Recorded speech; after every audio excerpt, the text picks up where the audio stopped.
ស្រីអ្នកនរនៅក្នុងវីដេអូនេះខ្ញុំនឹងបង្ហាញអ្នកនរទៅទៅនឹងការដូរឈ្មោះឯកសារនៅក្នុងកម្មវិធី Microsoft Excel ក្នុងខ្លឹមសារនេះខ្ញុំចង់បញ្ជាក់ថា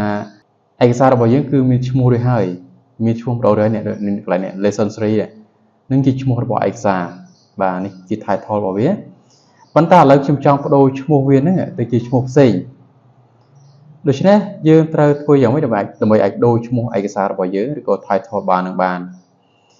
ជំនាញដំបូងគឺអត់លំបាកទេអ្នកនរគ្រាន់តែចូលទៅកន្លែងនេះចូលទៅកន្លែង file ហើយយកពាក្យថា save as ឬហើយយើងទៅរើសកន្លែងទីតាំងទុកថ្មីបាទនេះ lesson 3របស់ខ្ញុំណាឥឡូវខ្ញុំដូរឈ្មោះអាហ្នឹងទៅជា lesson នេះម្ដងអញ្ចឹងអ្នកនរមើលកន្លែង file name នេះ file name ហ្នឹងឯងគឺជាកន្លែងដាក់ឈ្មោះអញ្ចឹងសូមបញ្ជាក់ថាបើសិនជាយើងប្រើ save ធម្មតាគឺអ្នកទាំងអស់គ្នាមិនអាចចូលទៅដូរឈ្មោះបានទេបាទព្រោះអីកន្លែង save នេះគឺបើ save លើកទី1មិនអីទេកាលណាយើង save លើកទី2ទី3ទី4វានឹងមិនឲ្យយើងបដូរទេបាទនៅពេលយើងវាយអត្ថបទបានត្រឹមណាឬក៏រៀបចំឯកសារយើងបានត្រឹមណាវាគ្រាន់តែបដូរប៉ុណ្្នឹងទេឈ្មោះនៅដដែលទីតាំងដដែលប៉ុន្តែបើសិនជាយើងចង់បដូរទីតាំងឬក៏បដូរឈ្មោះថ្មី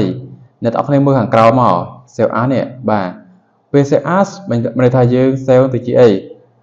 វានឹងបង្ហាញផ្ទាំងនេះមកឲ្យយើងនេះផ្ទាំងមួយនេះបាទបន្ទាប់មកយើងអាចដូរទីតាំងដាក់តាណាក៏បានដែរបាទចង់ដូរទីតាំងដាក់នៅក្នុងក្រៅពី 3D នេះក៏បានដែរឥឡូវខ្ញុំទុក 3D ទុក test ប៉ុន្តែឥឡូវខ្ញុំអត់បដូរទេអ្នកនរគ្នាខ្ញុំគ្រាន់តែដូរឈ្មោះតែប៉ុណ្ណោះខ្ញុំដាក់ឈ្មោះអីផ្សេងខ្ញុំដាក់ lesson ដូរទាំងអស់ក៏បានឬបដូរតែមួយតែពីរក៏បានដែរស្រេចចិត្តទេឥឡូវខ្ញុំបដូរដាក់ lesson 10ចុះរួចចុច save ធម្មតាអូខេប៉ុណ្ណឹងឥឡូវអ្នកទាំងអស់គ្នាអាចចូលទៅមើលនៅក្នុង library តើ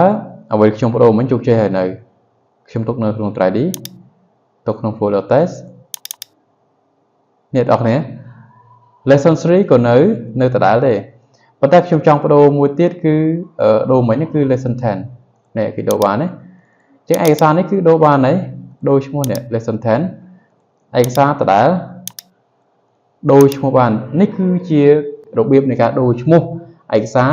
បដូរទីតាំងឯកសារដាក់កន្លែងណាក៏បានដែរស្អិនតែយើងទេបាទយើងគ្រាន់តែចូលទៅ save as ទៅហើយដូរឈ្មោះទៅបានហើយអញ្ចឹងវីដេអូនេះមានតែប៉ុណ្្នឹងទេអរគុណសម្រាប់ការទស្សនាជួបគ្នាមេរៀនក្រោយ